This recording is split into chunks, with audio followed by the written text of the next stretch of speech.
So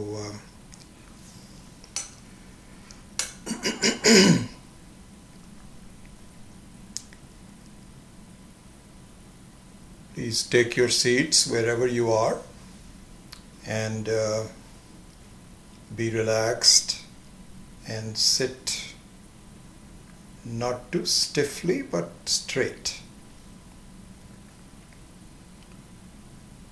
Om Pratarsmarami Hridi Samsphurudatmatattvam Satchit Sukham Paramahamsa Gatim Turiyam Yat Swapna Jagara Sushuptam Avaiti Nityam Tad Brahma Nishkalamaham Nacha Bhuta Sangaha.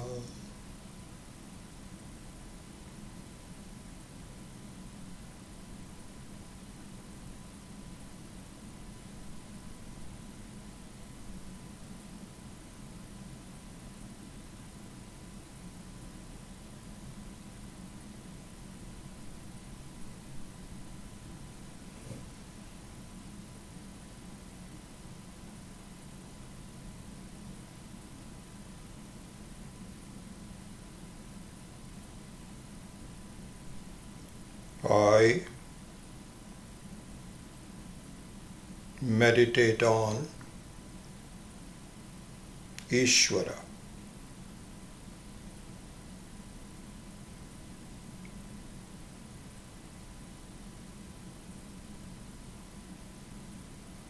I meditate on the presence of Ishvara.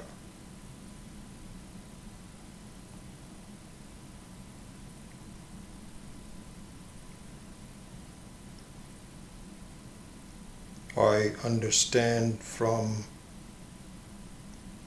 the Vedic teachings, Vedanta,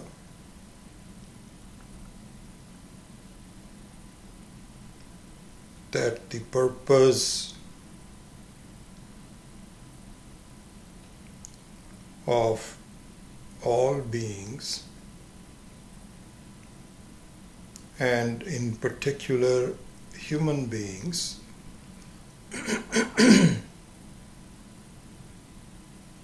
the purpose of the human beings' lives is to find Ishvara.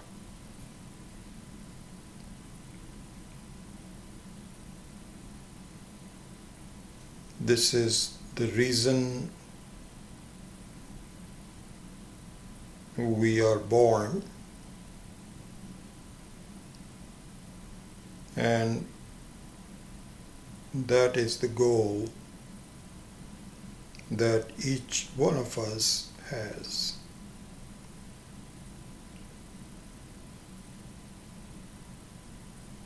I start out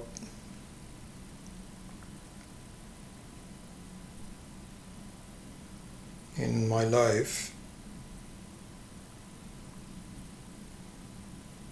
that what I am really seeking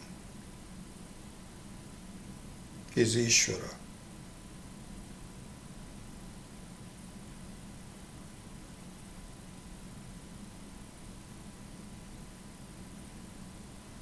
With the grace of Ishvara, meaning the results of my suitability, eligibility,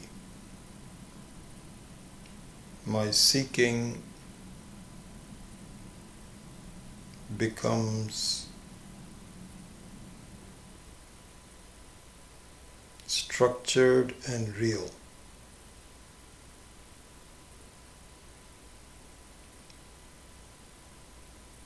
It is as though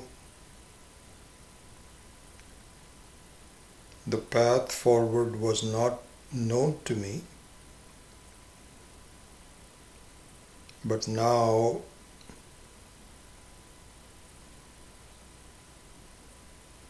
I can see the path to take.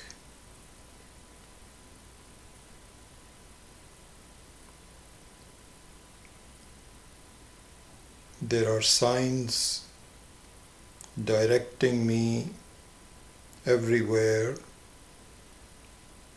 to which direction I should go to find Ishvara.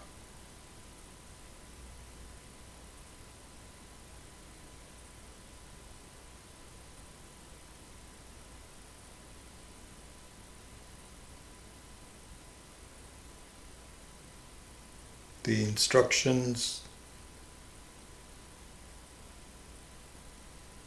to move forward without being lost are now given to me. They are in my hand. With that help, I can move forward, and the more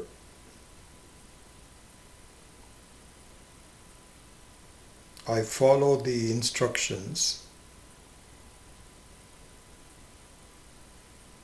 the more confident I get that I am going in the right direction.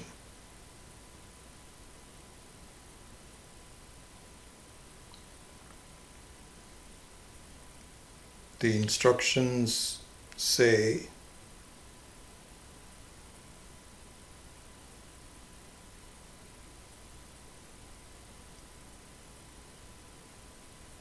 that Ishvara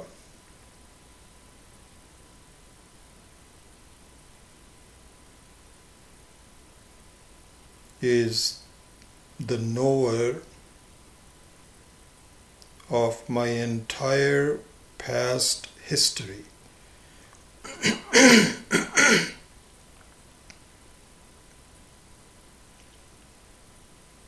Where I have been,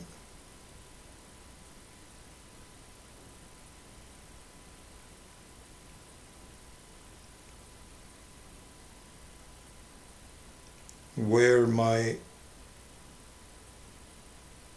life begins in this instance, and where I am going.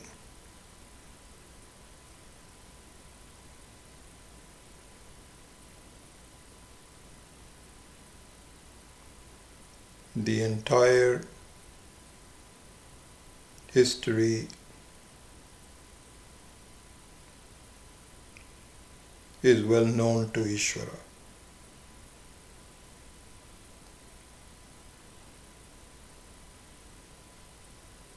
I meditate on the fact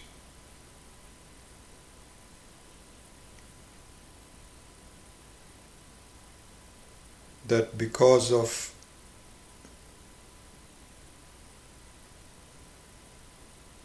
the blessings of Ishvara,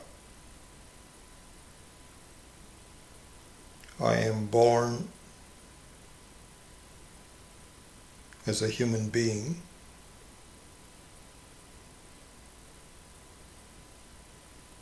directed to a given mother and father,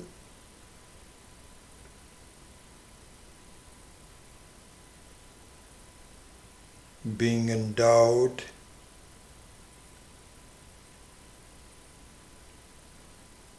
with all the tools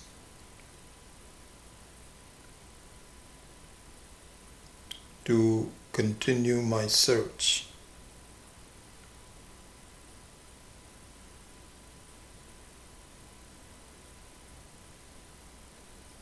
Not only my body,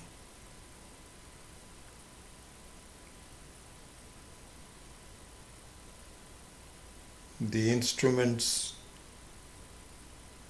of knowing and acting,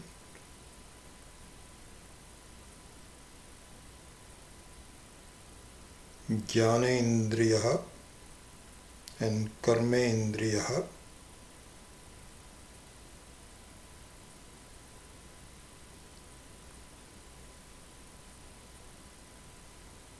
in addition to the power to know,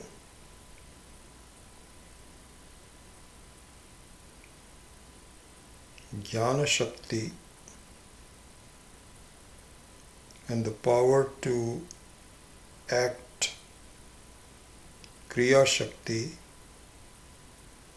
which is given to me, I am also endowed as a human being with the power to desire and to decide, Ichha Shakti.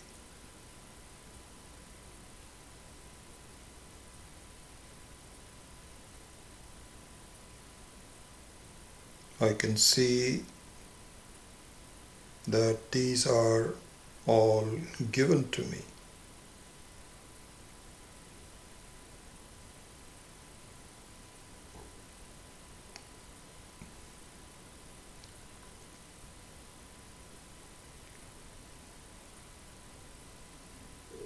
And these are given to me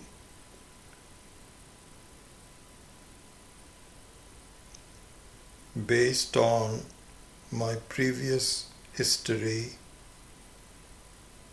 very well known to Ishvara.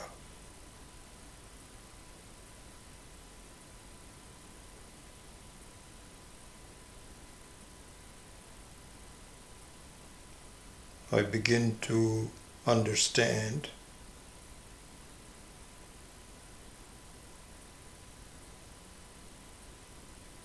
that even thoughts occurring to me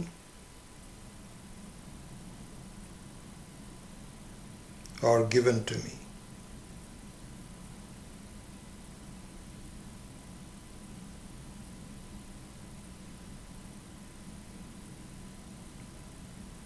In the form of manaha, the mind.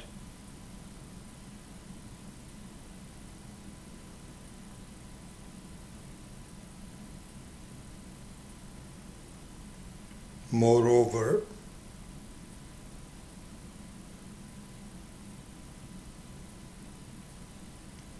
the power and the ability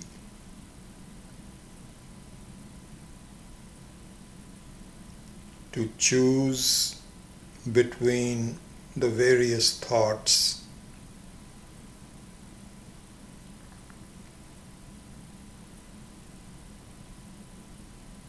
the various thoughts are a mixture of positive efforts, positive karmas, punya karmas, and negative thoughts, negative karmas, papa karma.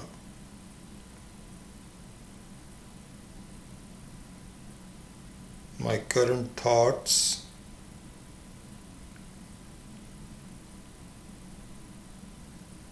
and the resulting actions are very intertwined with my past history.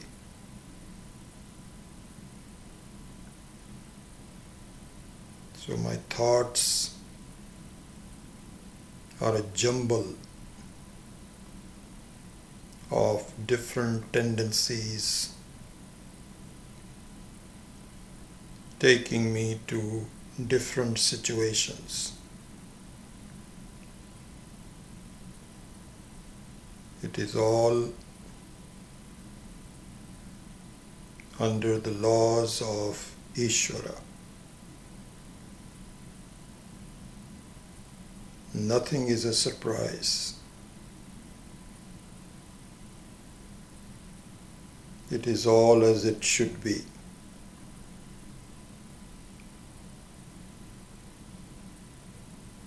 In addition, Ishvara has given me the ability and the power to choose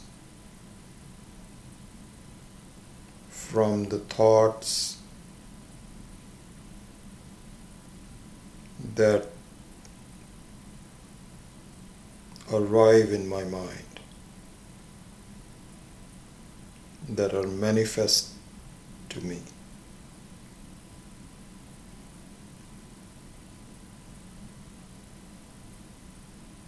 This is buddhi.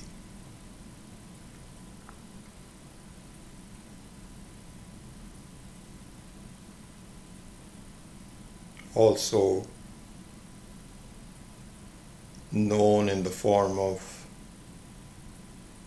Vijnanamaya Kosha.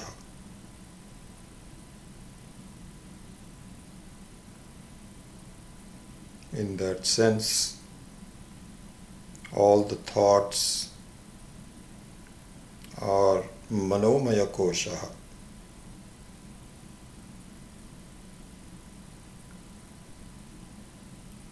But overseeing the Manomaya Kosha is Vijnanamaya Kosha, my buddhi.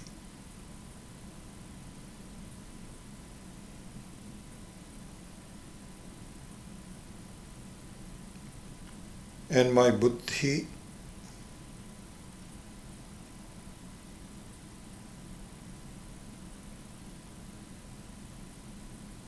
is remarkable because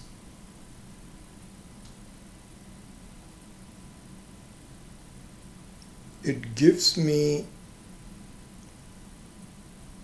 total independence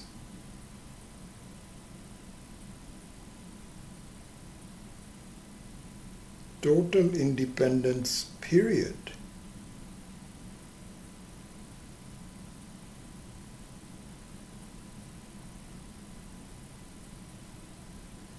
I can choose from whichever thoughts manifest in my mind.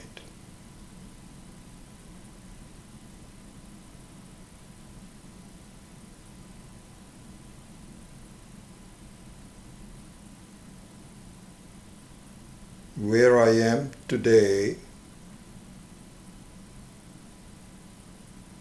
is, of course, as a result of my history, my samskaras, my vasanas.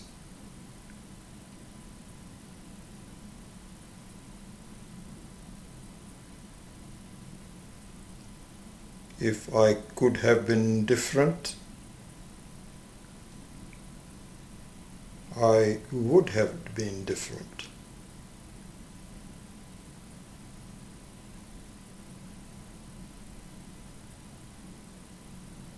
At each step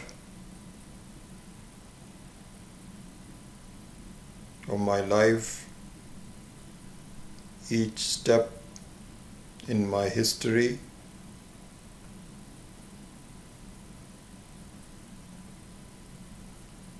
I was given complete independence on where to go next.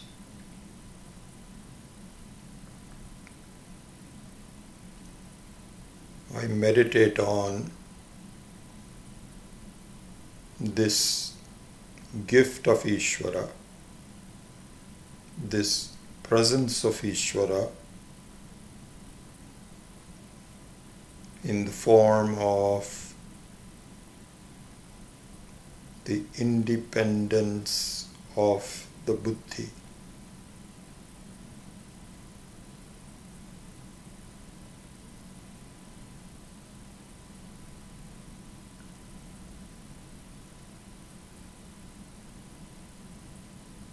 I pray to Ishvara and I want his help in making sure that my choices, my decisions on going forward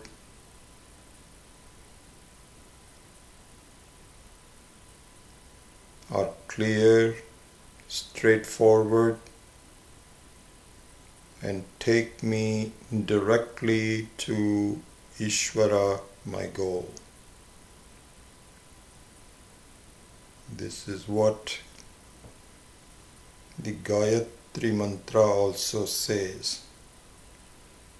Om Bhurbhuvasvaha Savitur Varenyam Bhargo Devasya Dhimahi Dhiyo Yo Naf Prachodayat. Dhiyo Yo Naf Prachodayat. Naf meaning asmakam, our,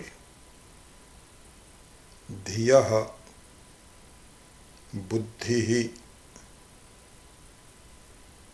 prachodayat. May you kindly direct my thoughts. May you hold my hand as I make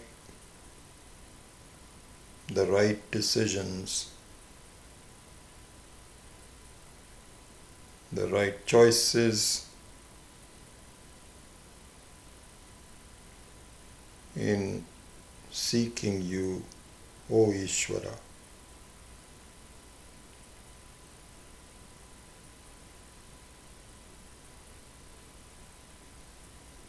May you clearly remind me that you are the goal,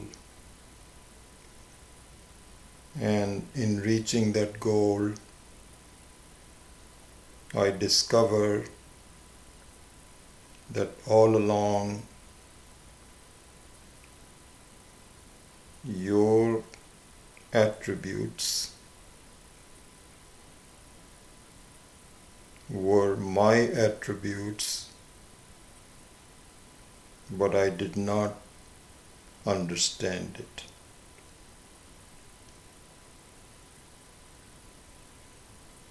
Your attributes of unlimitedness, freedom from death, freedom from any sickness, freedom from any change, were really my own attributes. In fact, you are nothing but me.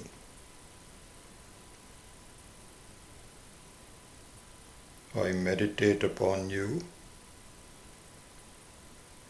and sharpen my search for you.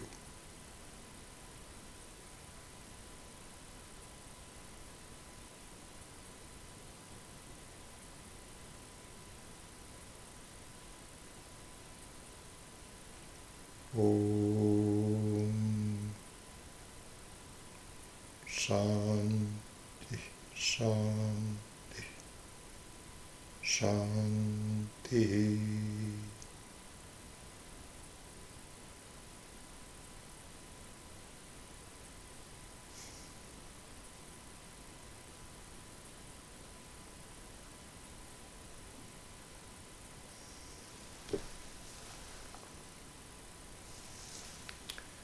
Let us say the Dasha Mantras and then we will start the class.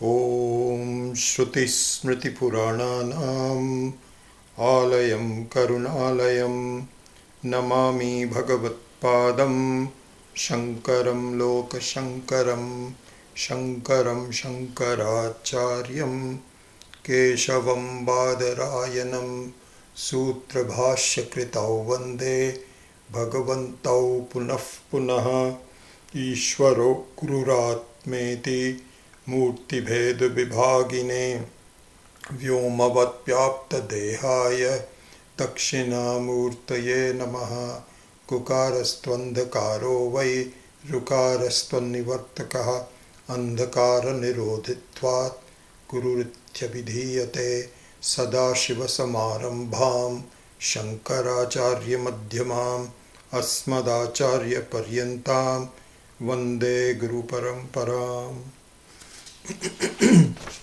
In saying the Dasha Mantras, at one time we used to begin each of the shlokas with Om. So I think we will not do that. We will just do Om in the very beginning and then just do all the other Shanti Mantras. Om Shanno Mitra Sham Varunaha Shanno Bhavatvaryama Shanna Indro Brihaspatihi Shanno Vishnurukramaha Namo Brahmane Namaste Vayo Tvameva Pratyaksham Brahmasi Tvameva Pratyaksham Brahma Vadishyami Ritam Vadishyami Tanmamavatu Tadvat Vaktaram Avatu Avatu Mam Avatu Vaktaram.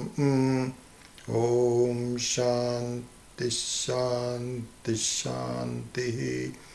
Sahana Vavatu Sahanau Bhunaktu Sahaviryam Karavavahai Tejasvinavadhitamastu ma vidvishavahai. Om Shanti Shanti Shanti. Yas Chandasa Mrishabho Vishwarupaha Chandobhyo Dhamrita Sambhabhuva Samendro Medhaya Aspranotu Amritasya Devadharano Bhuyasam Shariram Me Vicharshanam Jihva Me Madhumattama Karna Abhyam Bhuri Vishruvam Brahmanav Koshosi Medhaya Pihitaha Shrutam Me Gopaya. Om Shanti Shanti Shanti. Aham Vrikshasya Reriva Kirtif Prishtam Gireriva Urdhapavitro Vajiniva Sramitamasmi Dravina Gumsavarchasam Sumedha Amritokshitaha Itirthasankor Vedanuvachanam. Om Shanti Shanti Shanti. Purnamadav Purnamidam Purnat Purnamudachyate Purnasya Purnamadaya Purnamevavashishyate. Om Shanti Shanti Shanti. Apyayantu mama angani Vakpranaschakshuh Shrotramatho Balamindriyani cha sarvani Sarvam Brahma Upanishadam Maham Brahma Nirakuryam Mama Brahma Nirakarot Anirakarnamastu Anirakaranam Me Astu Tadatmani Nirateya Upanishatsu Dharma Te Mai Santu Te Mai Santu. Om Shanti Shanti Shanti. Vang me manasi pratisthita Mano me vachi pratishthitam Aviravirma edhi Vedasya maani isthaha Shrutam me ma prahasi Anenaditena Aho ratran sandadhami Ritam vadishyami satyam vadishyami tanmam avatu tadvaktaram avatu avatu mam avatu vaktaram avatu vaktaram. Om Shanti Shanti Shanti. Bhadram no apivataya manaha. Om Shanti Shanti Shanti. Bhadram karnebhi shrunuyama devaha. Bhadram pashyema akshabhiryajatraha. Sthirairangaistuštuvagum sastanubhihi. Vyashema devahitan yadayuhu. Swasti na indro vriddhashravaha. Swasti nah pusha vishvavedaha. Swasti nastarksho arishtanemihi. Swasti no brihaspatir dadhatu. Om Shanti Shanti Shanti. Yo brahmanam vidadhati purvam. Yo vai vedamscha prahinoti tasmai. Tamha devamatma buddhi prakasham. Mumukshurvai sharanamaham prapadye. Om Shanti Shanti Shanti.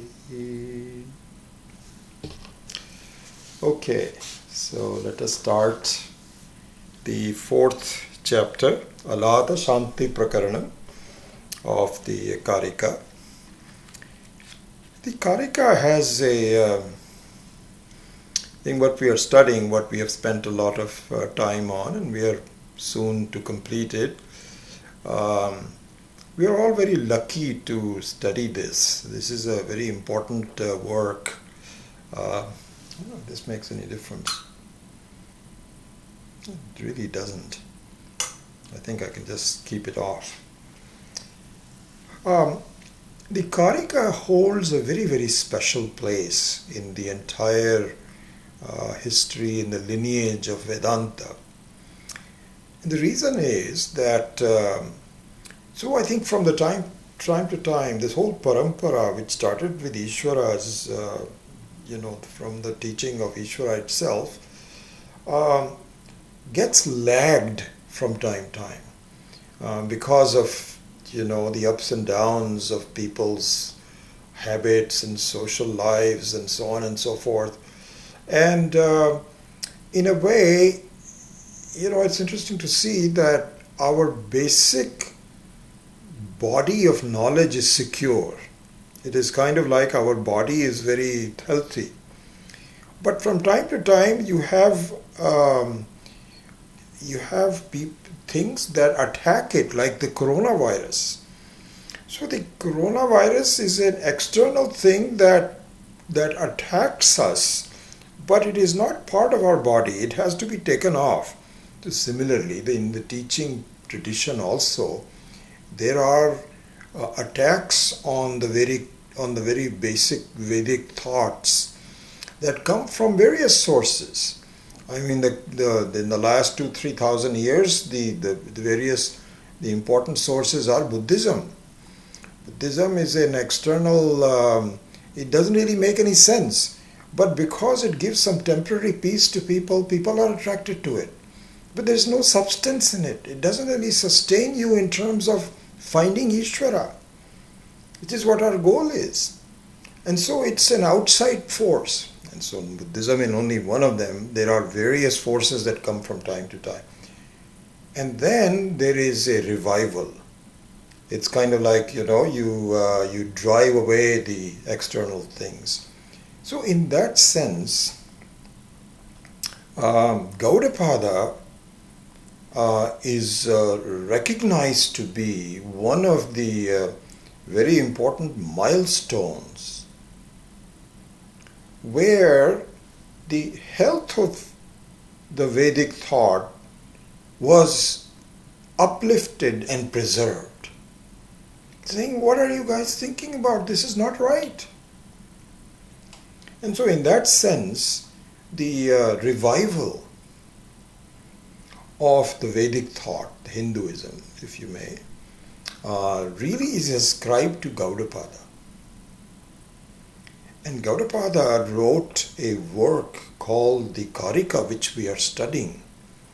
I mean, we should really understand this is something profound, and sometimes if we don't understand it, it's because we are not qualified to understand it.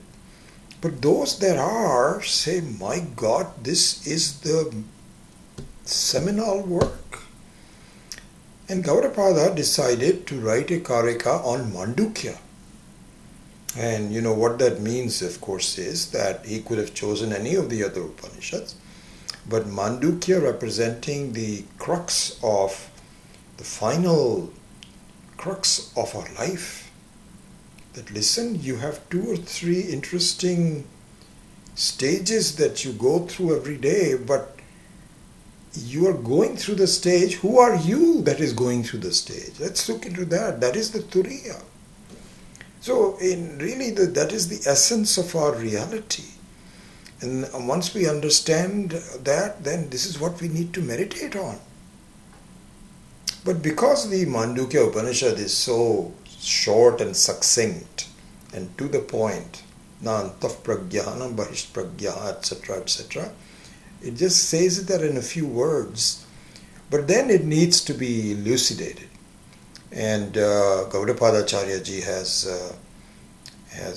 done that. And then they say, you know, oftentimes the Adi Shankara is ascribed to be the reviver of Hinduism. A lot of people say no, it is Gaudapada. And then his Gaudapada's Shishya Govindacharya, and then his Shishya Adi Shankara.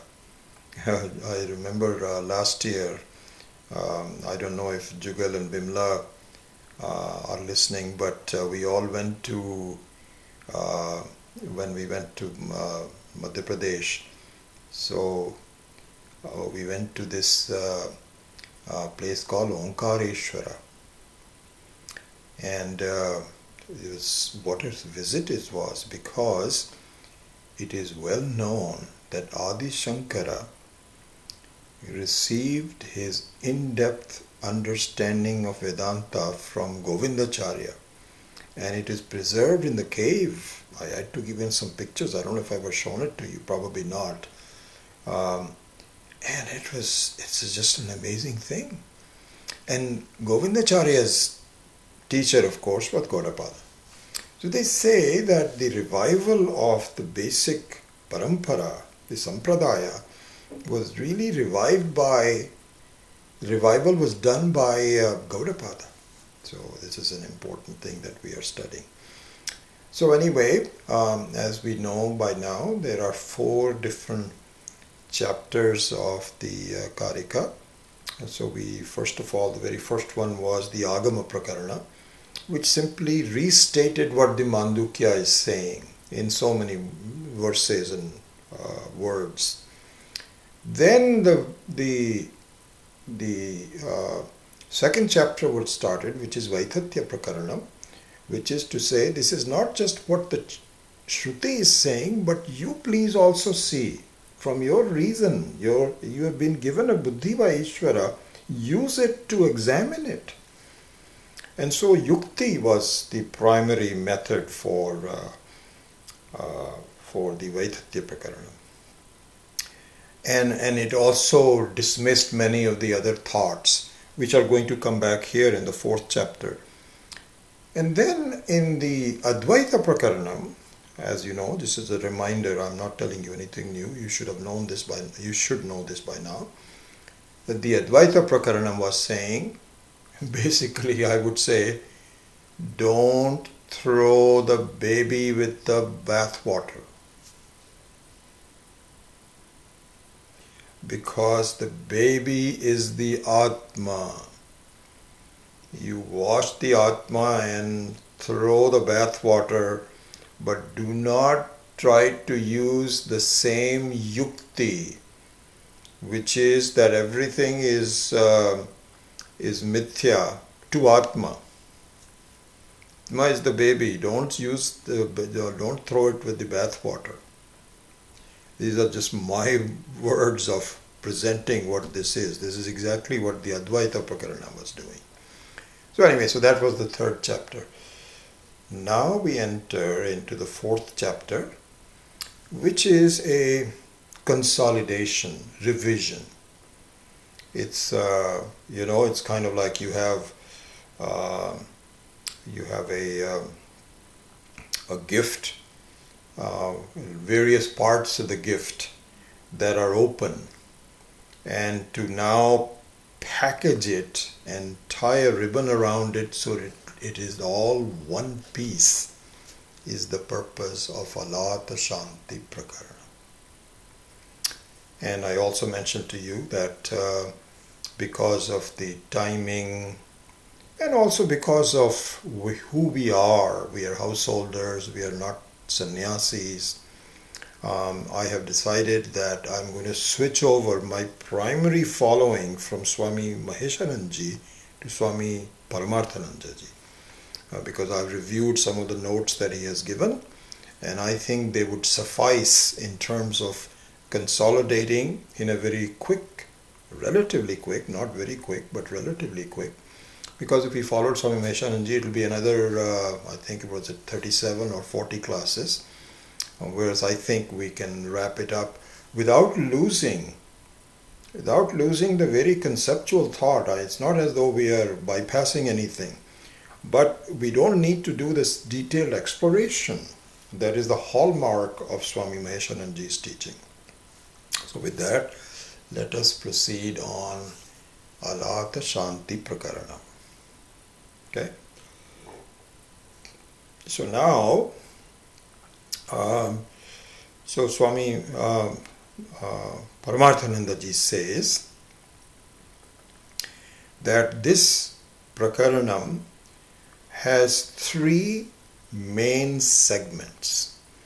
I mean, his analysis of segmentation, of conceptual grouping is really unmatched. I would even say that it surpasses Swami Dayanandji.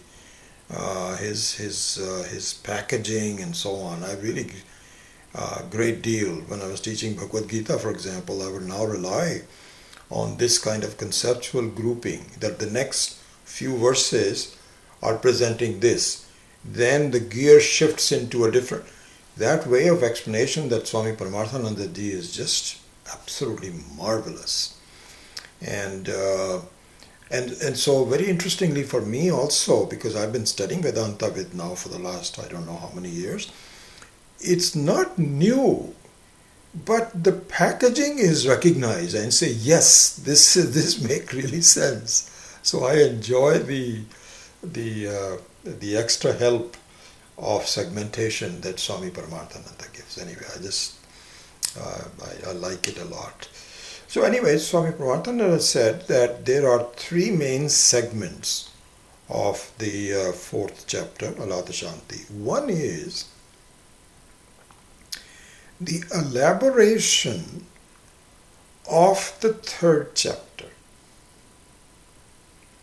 Elaboration of the third chapter. So the primary thought of the third chapter is what is called Ajativada. Ajativada means an explanation. So Vada here means a point of view, saying something from a perspective. Perspective is a good word.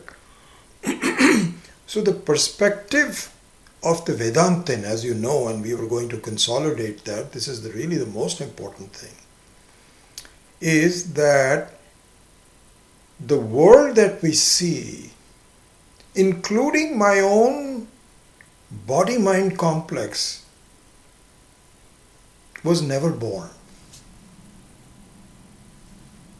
This is hard to believe. The courage and the beauty of Vedanta is that it doesn't fear anything. It does not make any compromises. Even though the world is there and I see it and I was born as a human being, it says, no, you weren't. So there, this is the elaboration. This is the basic part of the Vedantic thinking, which we must understand fully. This is what is called Ajativada. Mean that the world is birthless, you are birthless. If you're birthless means what? It means that your intrinsic vastu is never born. It's always there. You may take different forms, so on and so forth. And anyway, so we will go into that in more detail. So the first segment of Alata Shanti Prakaranam is the elaboration of the Ajativada of the third chapter. And here Swami Paramathananda has given 4 different sub-segments of this, 4 different aspects of the Ajativada. One is that the existence of the world is to be negated. Secondly, the origination of the world is to be negated. The third is that the appearance and experience of the world is accepted. And the fourth one is that the appearance and the experience of the world is due to the Maya Shakti of Ishvara, which is sublet to me as my ignorance. So it's been outsourced to me. So Ishvara has distributed it to everybody. And so we have talked about this before, that really we should not look upon this as an external thing. I now have the ability to deceive myself. I've already had it. This is what I'm doing. I'm taking the world to be real. That is because it is the appearance and the experience is due to that Shakti. And due to that Shakti it will go. Because it is not intrinsic, it is incidental. So anyway, these are the first 4 things from the first, for the elaboration of the Ajativada. Then in the second segment, the nature of Mithyatam, the nature of not being correct is discussed. And so, even though it does not originate, but it does appear. It does appear. And the appearance doesn't mean that it is born. So this is what has to be understood. And a very beautiful example of this is the blueness of the sky. Beautiful. Just a great example. If we look at the blueness of the sky, it is not the property of the sky, of the space. Let's just say space. Sky meaning space. It is not intrinsic to the space. Okay? But it appears. We look outside. I can see a sliver of that, although it's very cloudy today. You see the blue sky. It appears. It is an experience. Now the interesting thing is, did the blueness of the sky ever be born? You can say that from the standpoint of a given individual, when the sun rises and the sun is not dominating, then I can see the blueness. So there is a beginning of some sort. But not really. This is not really a real beginning. The blueness is there, always there, and false. Beautiful example. You like it. And also in this second segment, the very particular example of the firebrand will be given. The alata will be given, alatam. And this is a very famous example, and that's why the whole chapter is named Alata Shanti. So this will be the second segment. Then the third segment, which will be a summary of the whole Vedanta. This is like wrapping up the present amongst the, with nicely packaged. Atma Swarupam, Atma Swarupa Jnanam, Swami Paramarthananda says, Atma Jnana Sadhanam and Atma Jnana Phalam. So these are the three segments that we go. Alright, today, depending on how much time we can do, we will do the first and the second segments. Okay, so with that, I'm thinking what we should do, just in the interest of time. What I think I will do is just pronounce the verses pertaining to the topic that we are taking on any given day, and you can just listen to it. I won't do it twice, and so this is in keeping with the new gear that we are traveling in. So let me do the two verses, number 1 and 2. Hopefully you have a copy of that. Jnanena akasha kalpena dharmanyo gaganopaman gyeya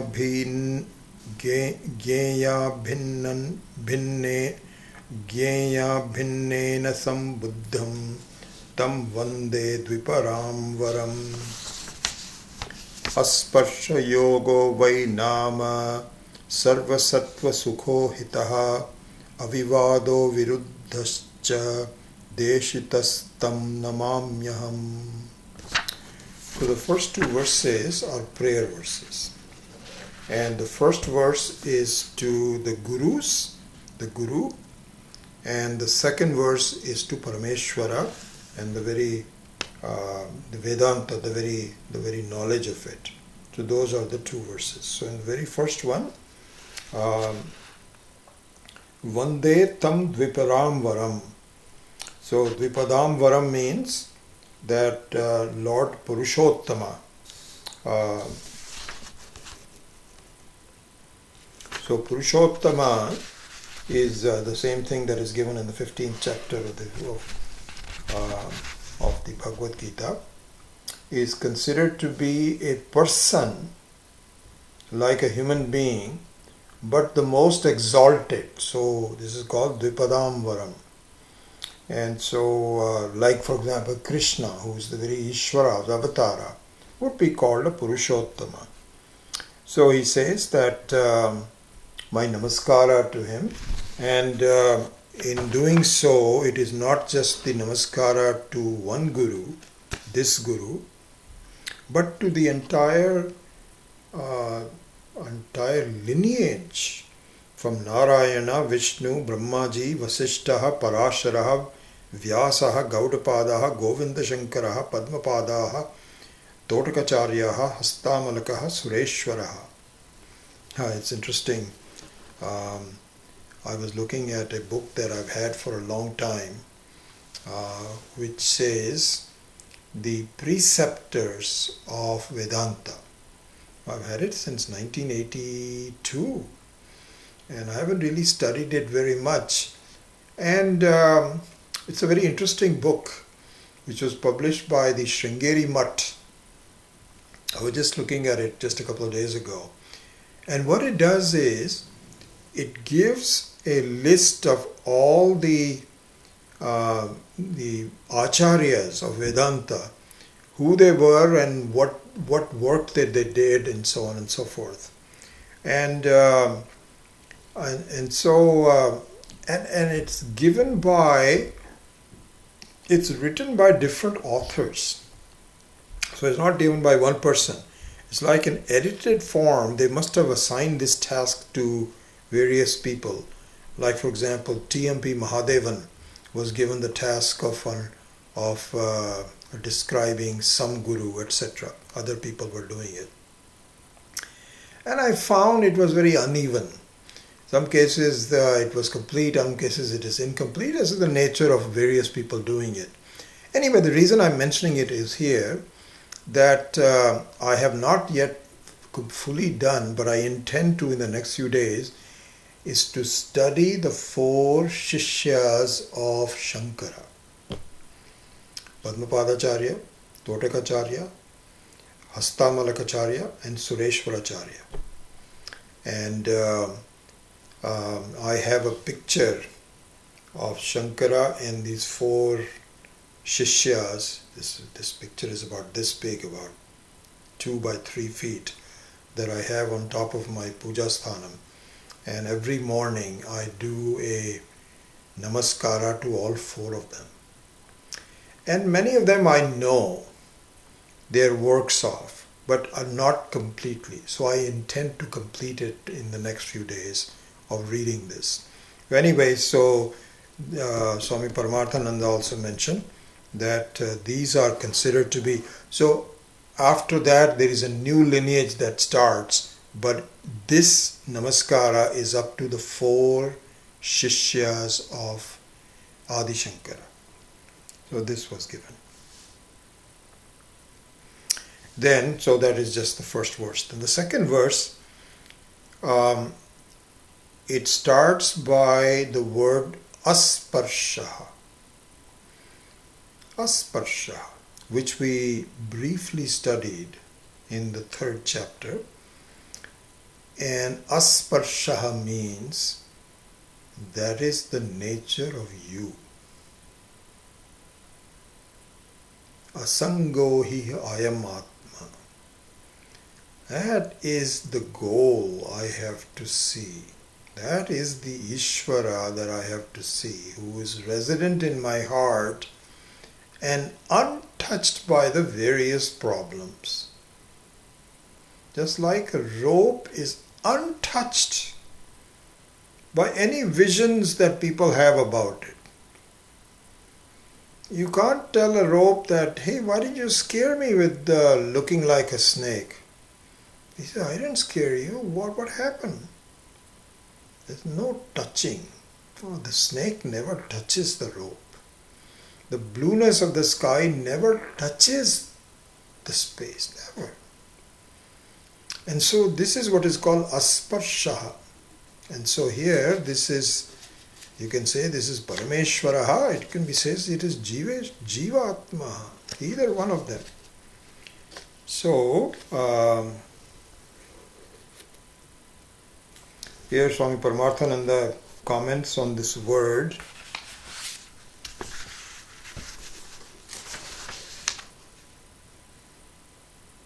Avivadaha. Avivadaha. And here Gaudapadacharya ji has planted, just like Krishna does at the end of each chapter, he plants the seed of what is to come. And so this is the seed called Avivada, which is to come in terms of explanation of the previous, of the next few verses, of the next few segments actually. Avivadaha means disputeless. Means we don't want to get into any argument with people. Because to have an argument, you need to have similar but competing thoughts that don't agree with each other. This is like, when you are, this is going to come very soon in today itself, where people say, no, of course it is born. And here's how it is born. You cannot argue. You are saying they're never born. It doesn't exist. They'll say, how can you say that? We see it every day. So it has to be, you have to have an explanation. We'll say, okay, try to get an explanation. This is what we're going to do in the second segment. You cannot figure it out. You don't need to figure it out. It is not there. It appears, yes, but follow the path of finally understanding that it is false. And so this is what we call avivada, means that we don't have any arguments. It's like you cannot argue with a child. You cannot argue with a child. The child is having a temper tantrum. You cannot argue with him. So why are you having a temper tantrum? It is not a good thing. Kid is having a temper tantrum. All you can do is to smile and just wait for him to calm down. That's all you can do. You can have an argument with another adult, but not one with a child. And so therefore, all the other schools of thought are children. You don't understand. Don't fight with them. Don't try to convert them. There's no reason to argue with them. This is what is called avivada. So Gaudapadacharya ji plants that word in the second verse itself, because he's going to expand on that later on. Let us see.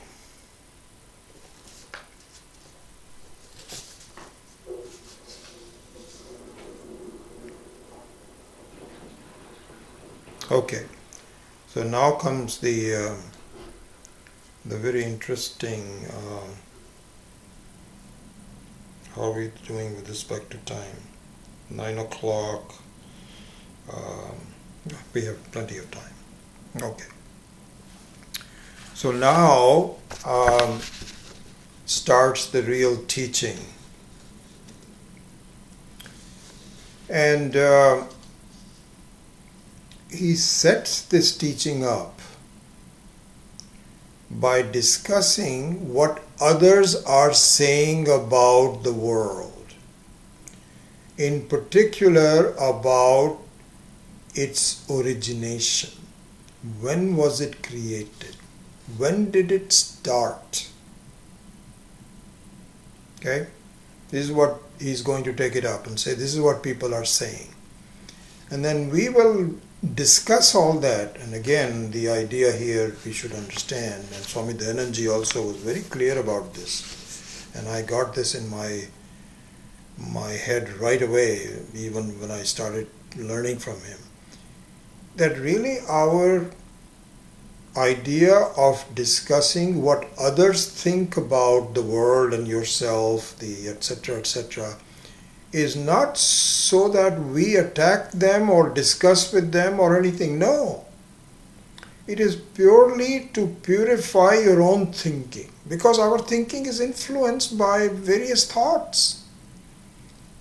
And as I was saying in the meditation also, you have lots of thoughts. You can say, maybe I was born, maybe I don't know, how can this world be unreal?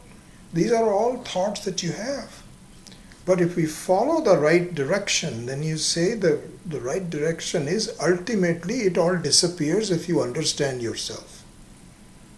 While you're alive, it's not as though you have to die before you. As a Jivan Mukta, you will see that this has no reality whatsoever. And so this is what Swami Dayananji used to say, that really you study the other schools of thought, not because you can have a debate. I don't know if I told you this or not, but in the beginning I was drafted. When I started teaching, I was drafted by many people who say, there's this, what is it called? The interfaith discussions going on. They're all over the place. All over the place. So they're interfaith discussions. Hindus and Christians and Muslims and Jews, they all need to get together and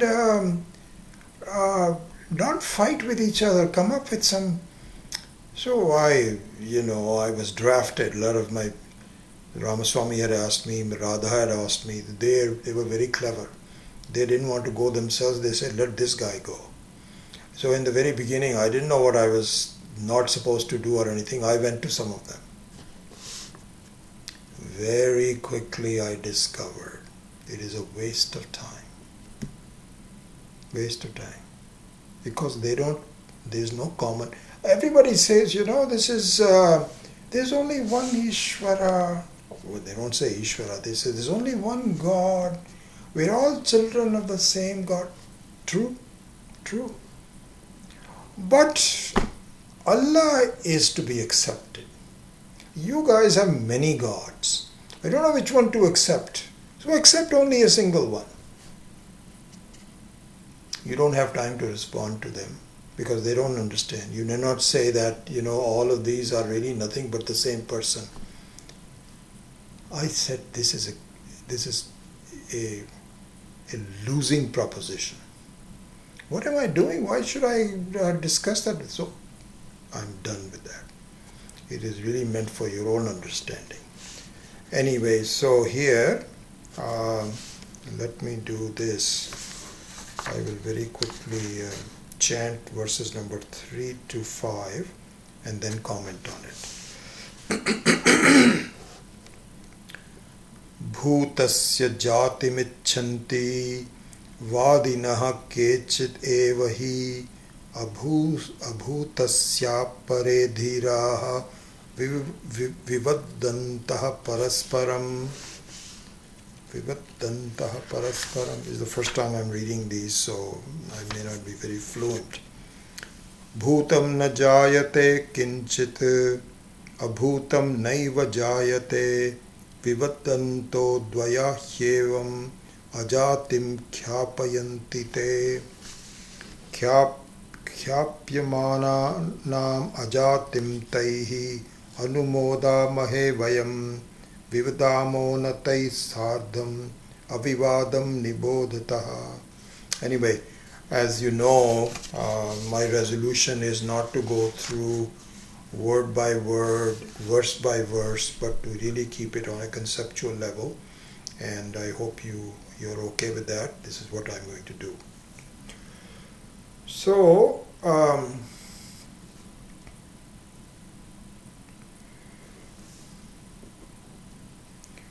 so here in the next few verses, Gaudapada takes up the case of two viewpoints. One is Sankhya and the other one is Vaisheshika. So let us look into that. Okay. Now you can group their thinking into two parts, two portions, two segments. Sankhyas are saying, so this is what I'm going to explain. I think I'd like to finish this today so you have a consolidated view of what the next segment is. The Sankhyas are what is called Satkaryavada. Satkaryavada means that something before origination was already there and now it has manifested itself. It's called Satkaryavada. Okay? The second one, which is Sankhya, the Asatkaryavada are the ones who say that before origination it was not there. It really came out of nowhere.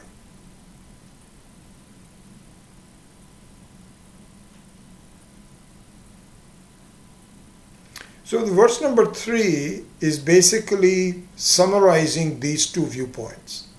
Satkaryavada and Asatkaryavada, which we will now see in more detail. Okay? It should be also understood. I mean, this is a huge thing, and we may have even done so in some of the other classes. But it's really interesting. These Sankhyas and Vaisheshikas are not some historical viewpoints. They are prevalent even today. And how? So the Sankhya says that nature, Prakriti,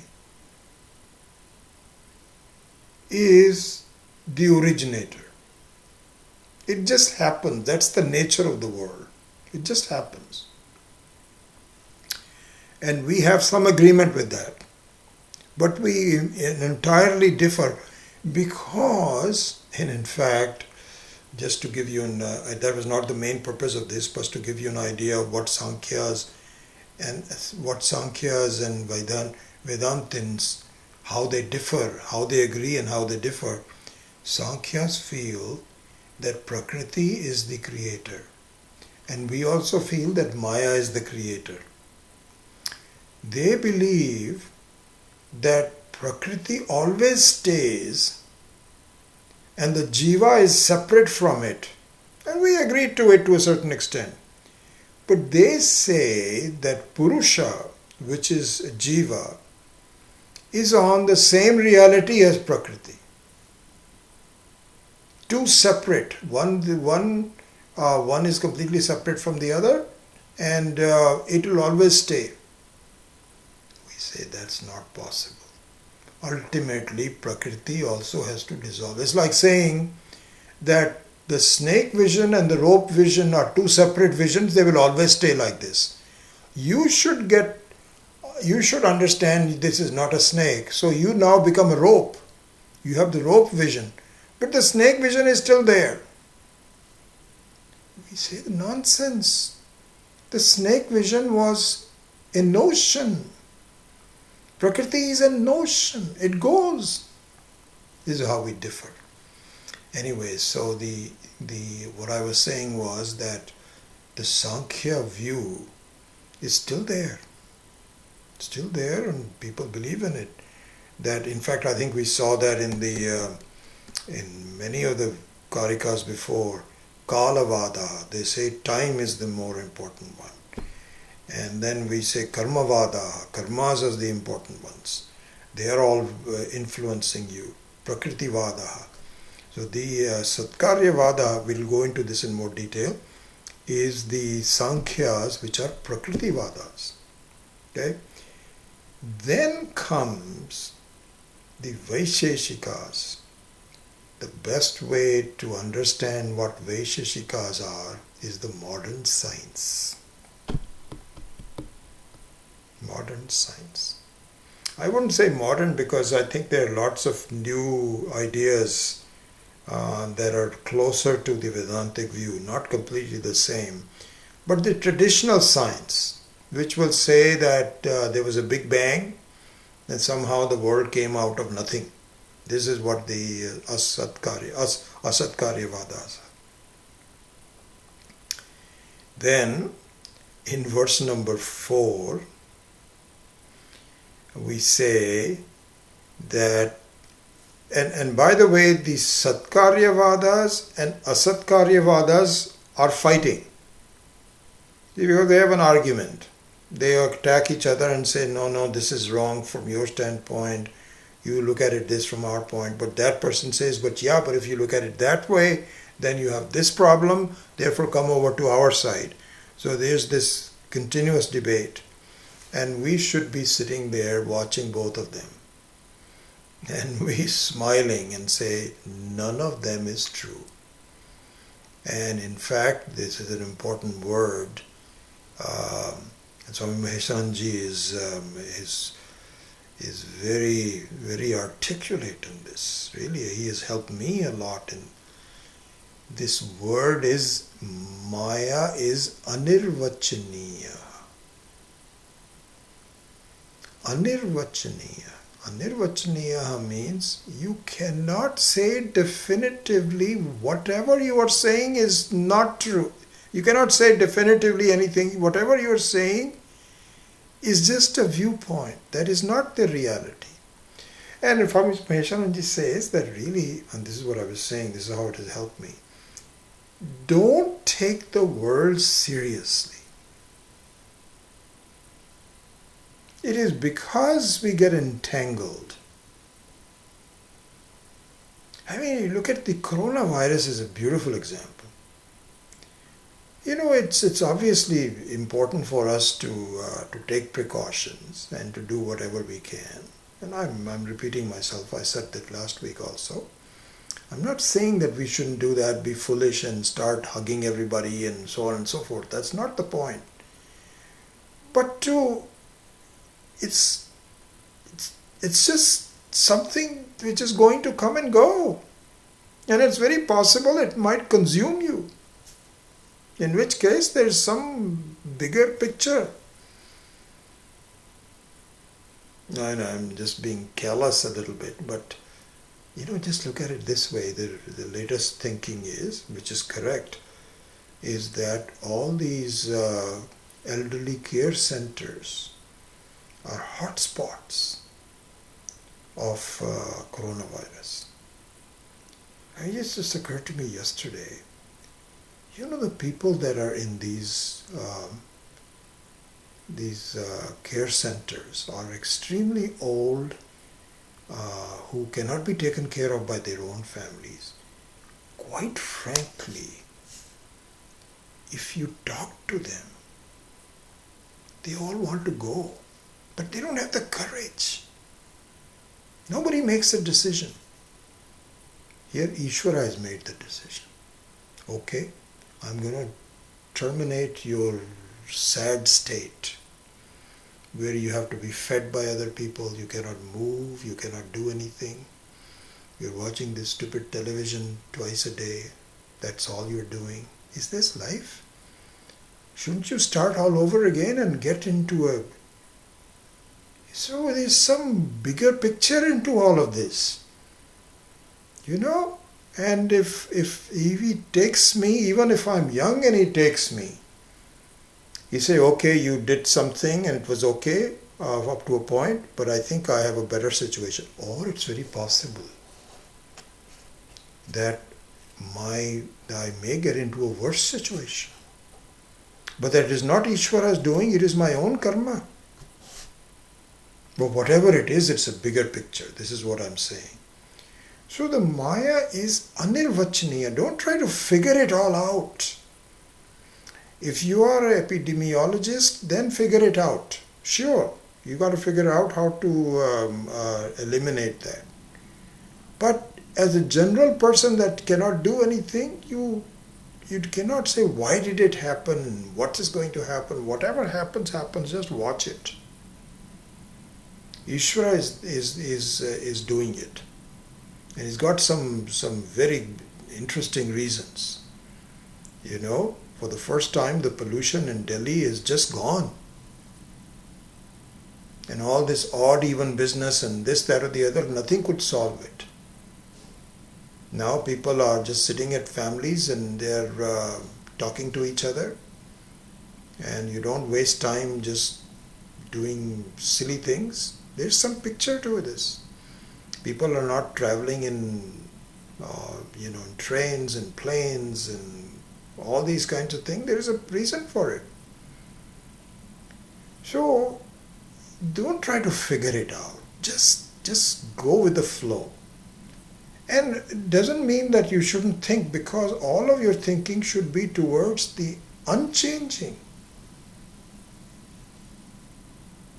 We are so distracted by the changing. We don't have time to look at the unchanging, which is where the beauty is.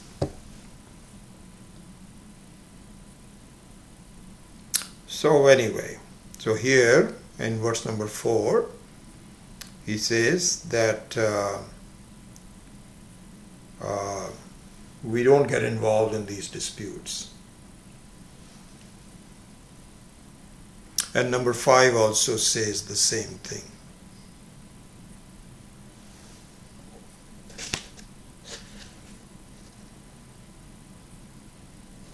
Let me see. You know what I might do?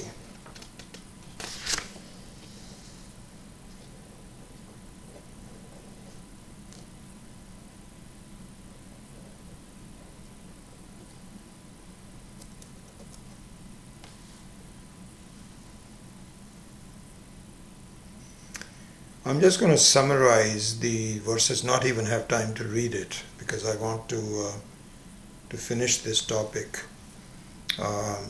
So verse number 6, 7 and 8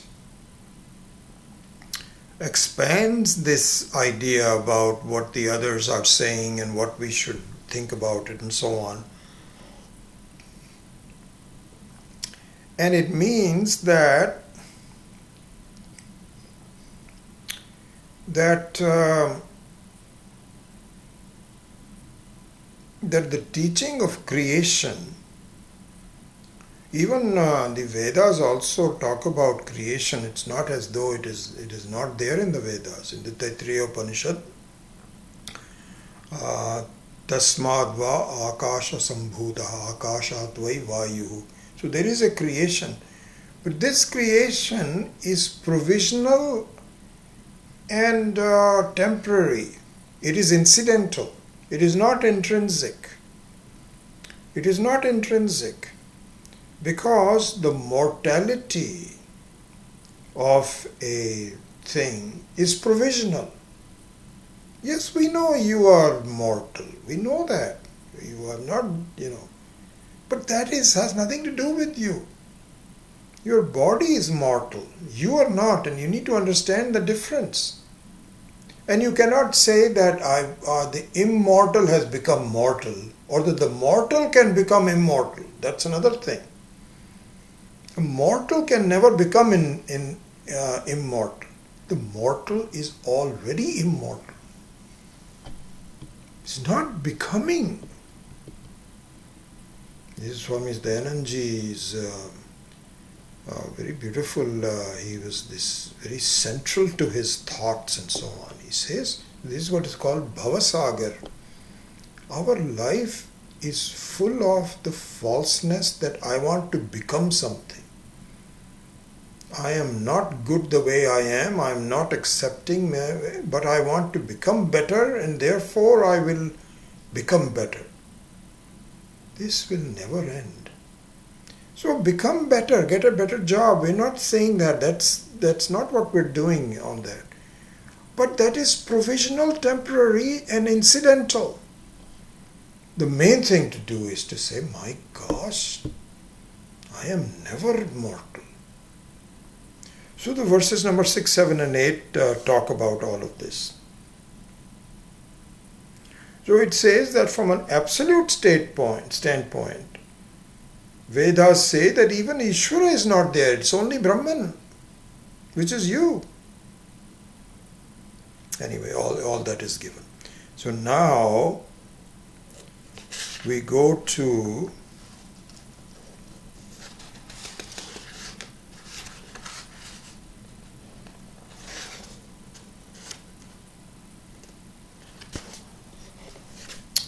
not moving as fast as I would like to. So verse number 9. So I'm just going to give you some of these summary points that Swami Paramarthananda has given. And I think I've already talked about it. That the jiva is intrinsically liberated. You cannot get it. If you get something, then you are likely to lose it.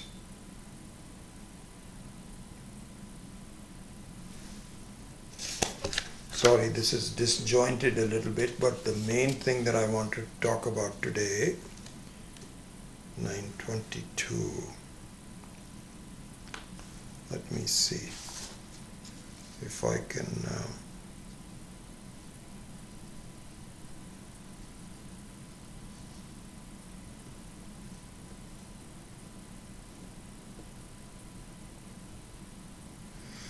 Yeah, I think the main logical arguments we are probably going to have to postpone, which comes in verses number 10, 11, 12 and 13. And I don't think that I can get to all of that in the next few minutes. So I was hoping to finish that, but I think we will have to wait for next week. So anyway, so at this point, Just summarizing some of the things that we already know, but just to revisit it. So, the jiva, if you look at both the jiva and you look at just the jiva, the human being, it says that, as you know, we have an intrinsic nature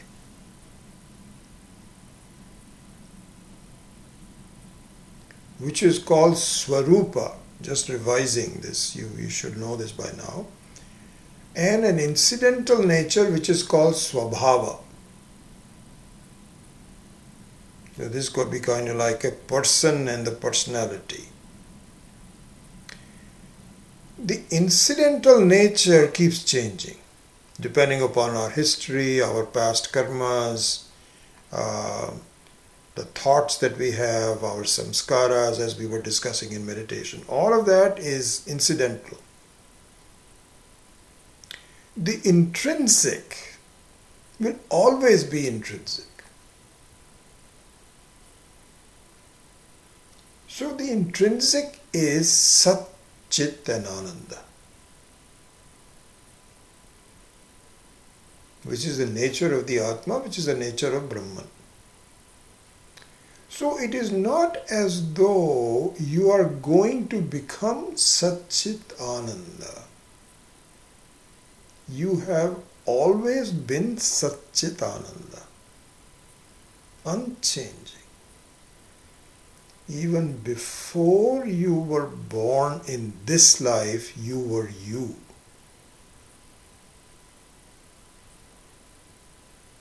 You just took on some new clothing to put on yourself. That's all that has happened. So this is important for us to distinguish between what is intrinsic and what is incidental. So similarly, Swami Paramarthananda says that Brahman will always be Brahman. It cannot become Jivatma. Jivatma is not a modified form of Brahman, it is always Brahman.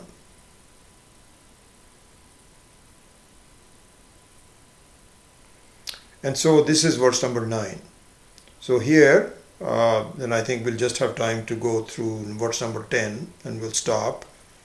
The question is, what is the problem? Why don't I claim this? Why can't I understand this?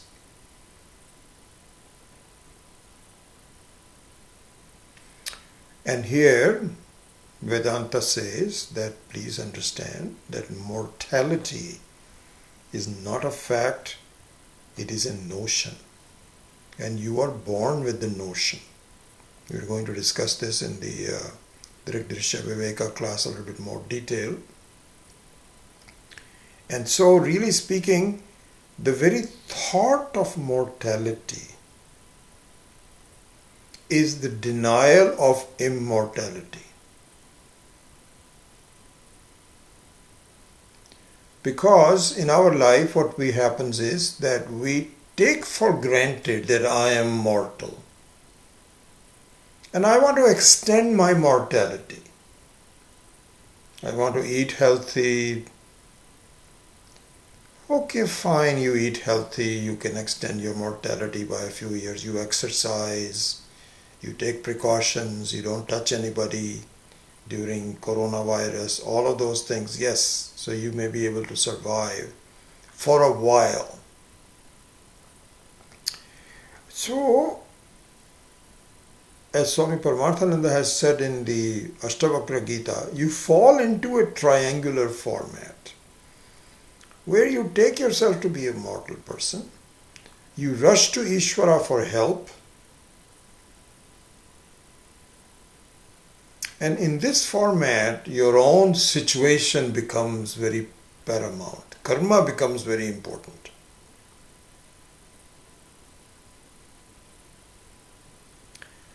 Finally comes a point. This is the answer to how come I don't understand this. Finally you come to a point. You don't say what kind of a mortal will I be?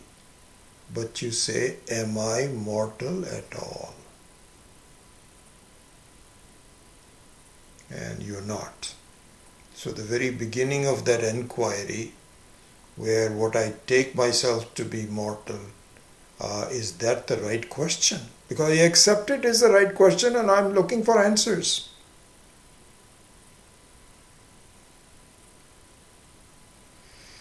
So, this is what Mandukya Upanishad says, that you are neither the waker nor the dreamer nor the deep sleeper. You are the Turiya, which is the fundamental Swarupa of you. And so I don't know that, and therefore I am spending all my time looking for how to be a better mortal.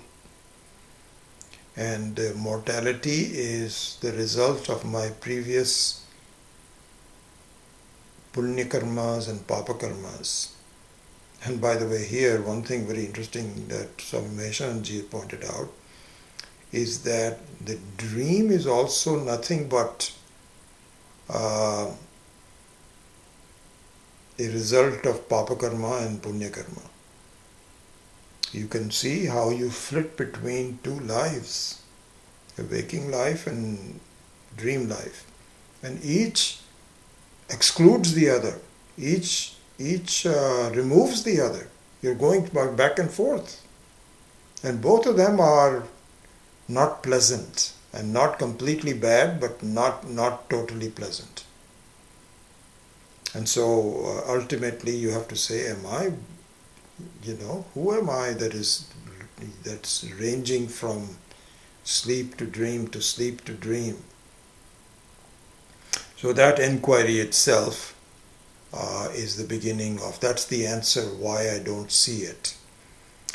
And so now I think we will start with, in the next class, you will see a very interesting explanation for the Satkaryavada and Asatkaryavada and why the two cancel each other and either one of them do not make any sense, and how the Vedanta is the one that is able to give satisfactory answers for my life's quest. This is a life's quest.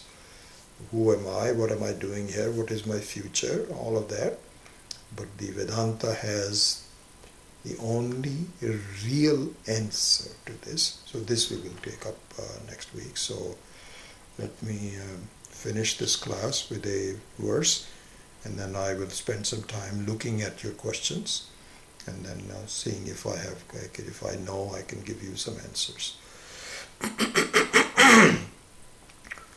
Om Swasti Prajabhyah Paripalayantam Nyayena Margena Mahim Mahishah Go Brahmanebhya Shubhamastu Nityam Loka Samastha Sukhino Bhavantu Kale Varshatu Parjanyah Prithvi Sasya Shalini Desho Yam Kshobharahitah Brahmana Santu Nirbhayaha Sarve Bhavantu Sukhinah Sarve Santu Niramayaha Sarve Bhadrani Pashyantu Ma Kaschid Dukkha Bhag Bhavet Asato Ma Satkamaya Tamaso Ma Jyotirgamaya Mrityorma Amritam Gamaya Om Purnamadav Purnamidam Purnat Purnamudachyate Purnasya Purnamadaya Purnamevavashishyate Om Shanti Shanti Shanti Harihi Om Shri Gurubhyo Namaha Harihi Om. Okay, let us fire up this laptop.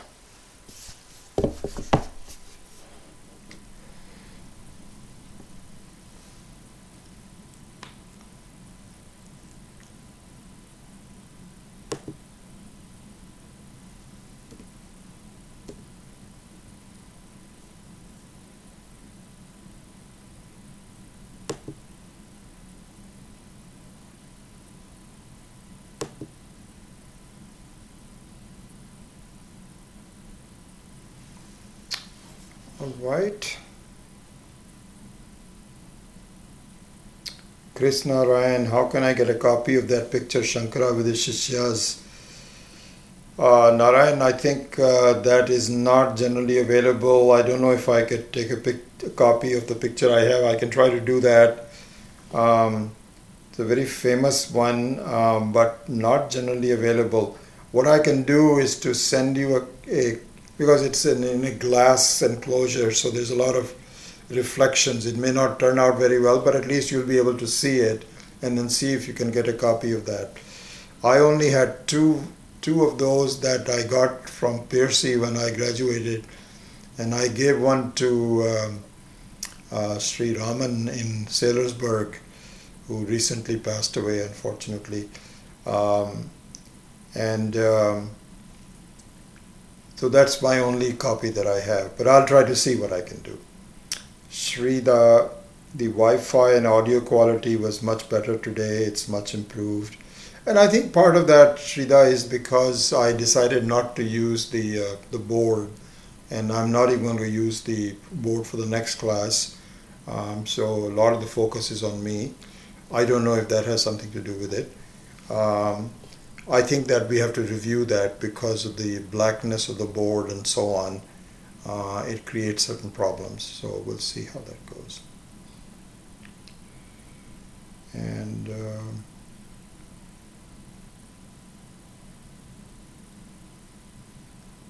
don't see any other questions. I'm going to remind next time to have people make their presence felt. I would like to know who is watching this live. That would be of some interest to me. And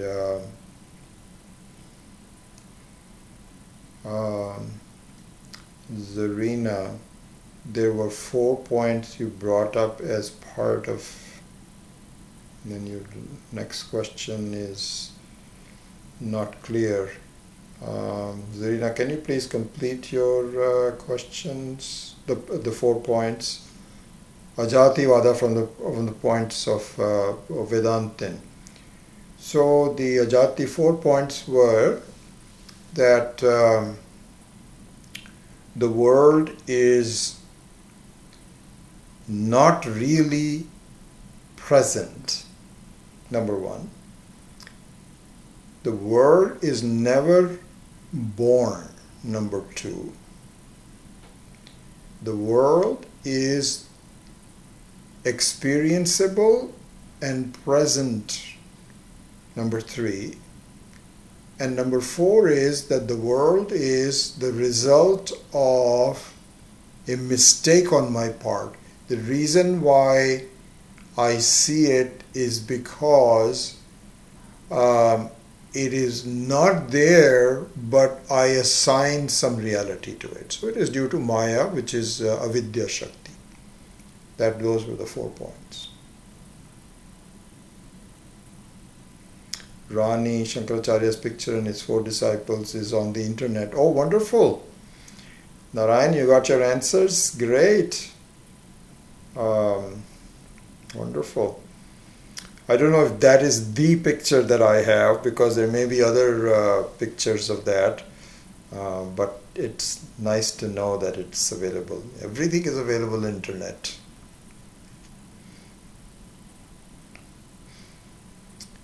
Okay, what else?